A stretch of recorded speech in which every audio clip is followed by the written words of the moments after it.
Hello అండి. Last వీడియోలో ఒడిబియ్యం ఎలా పోస్తారు ఏంటి అనేది షేర్ చేసుకుంటా అన్నా కదా. ఈ వీడియోలో షేర్ చేసుకుంటాను. మా సైడ్ అయితే పెళ్ళి అయిన తర్వాత ప్రతి ఆడపిల్లకి కంపల్సరీ ఒడిబియ్యం పోస్తారండి. మీ సైడ్ ఉందో లేదో కామెంట్ బాక్స్లో కామెంట్ చేయండి. మేమైతే పెళ్ళి అయిన తర్వాత ఉగాది ఒడిబియ్యం పోస్తారండి. ఇంకా ఆ తర్వాత 3 ఏళ్ళకు ఒకసారి, 5 ఏళ్ళకు, 9 ఏళ్ళకి ఇలా పోస్తారు. ఇంకా పిల్లలు పుట్టిన తర్వాత అయితే పిల్లలు ఏజ్ చూసుకుంటారు. పిల్లలకి 3 ఇయర్స్, 5 ఇయర్స్ అలాగా. పిల్లలు పెద్దవాళ్ళు అయిన తర్వాత మళ్ళీ మాకు 3 ఇయర్స్, 5 ఇయర్స్ అలాగా ఉన్నన్ని రోజులు పోస్తారండి తల్లిదండ్రులు.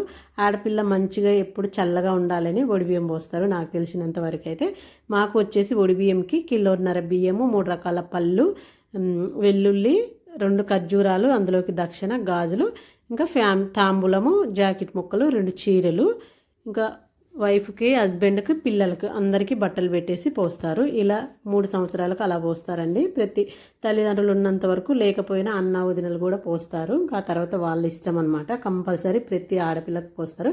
ఎలా పోస్తారు అన్నది నెక్స్ట్ వీడియోలో షేర్ చేసుకుంటారు.